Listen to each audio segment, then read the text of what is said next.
군대 관련해서 제가 한 가지 또 말씀을 드리면 예.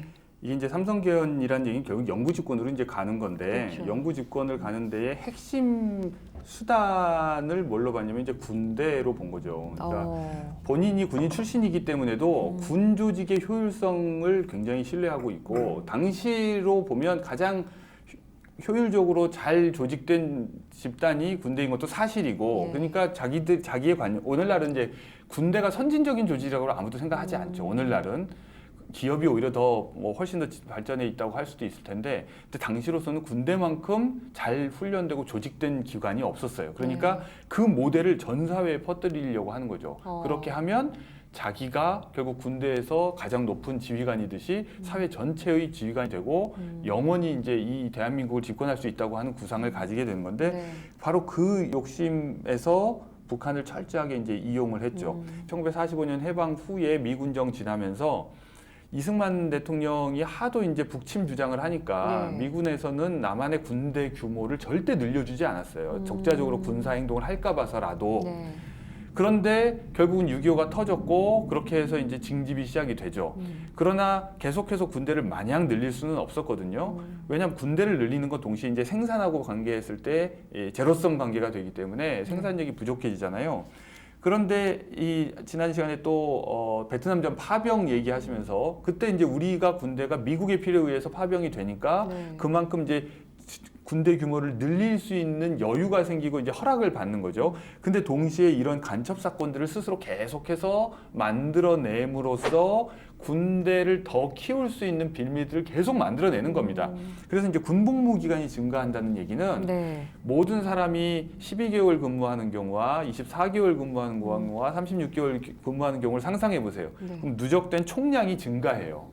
어쨌든 군 현재 복무하고 있는 사람의 수가 늘어나는 효과가 나타납니다. 그런데 어떤 기간에는 군인 예. 수가 굉장히 그러니까 많을 이 테니까요. 개월 수가 네. 되게 중요한 의미예요. 그래서 지금 문재인 정부 집권 이후에 군 이 현역 병사 복무 기간을 계속 줄이고 있잖아요. 네. 그러니까 이제 군부대 입장에서 이제 계속해서 난리를 치는 게 개개인의 입장에서는 복무 기간 단축을 의미하지만 집단 병력의 전체로 보면 축소되는 병력의 거네요. 축소를 의미하는 네. 거예요. 그러니까 이게 본복무 기간 증가는 동시에 병력의 증가를 의미하는데 더 나아가서 예비군을 창설을 했다는 건 굉장히 중요합니다. 사실 네. 전쟁에서 제일 중요한 건 예비군입니다. 왜냐하면 현역 복무라는 것은 훈련을 받는 것이지 네. 훈련을 거쳐야 이제 싸울 수 있는 사람이 되는 거잖아요. 그러니까 이제 군에서도 맨날 이제 복무기간 관련해서 논란이 되면 군대 입장은 뭐냐면 1년 훈련해가지고는 택도 없다. 네. 2년은 훈련해야 된다. 그래야 이제 써먹을 수 있다. 뭐 이런 얘기 하잖아요. 네. 그러면서 요즘 전쟁이 뭐 첨단전이 되고 뭐 현대 무기가 발달해서 그 숙련되려면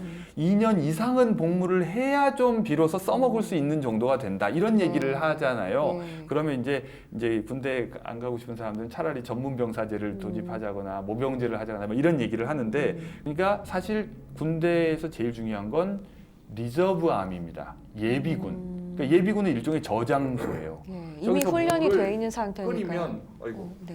마이크 착용.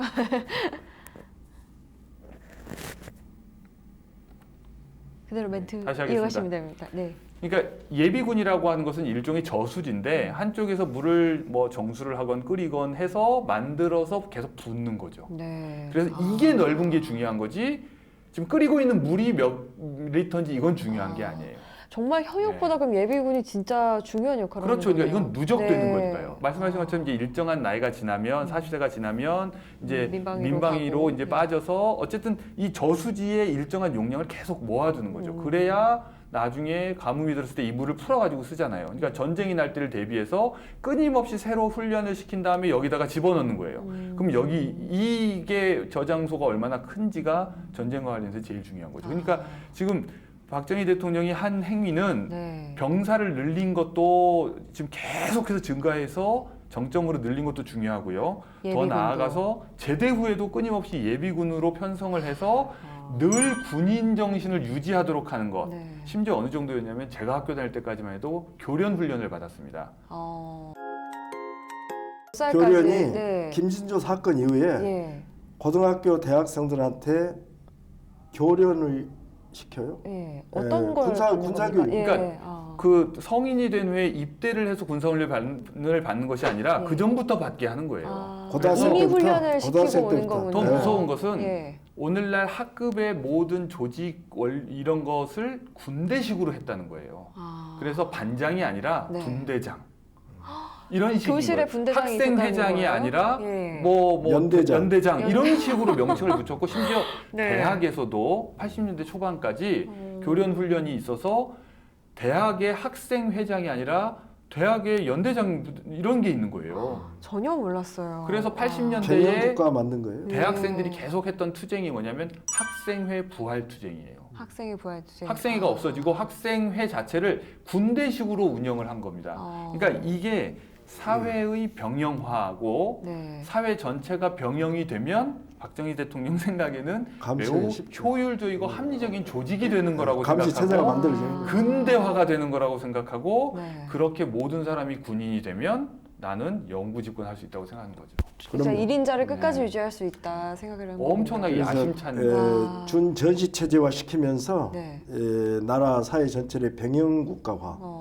그러면은 감시가 되죠. 그래서 감시 체제가 네. 원활하게 유지가 되고 이런 면에서 독재자의 권력은 철옹성을 이룰 수가 있죠. 이 아무튼 모든 그런 것을 정당화하는 논리가 북한이에요. 반공. 반공. 반공이 네. 국시가 되는 거죠.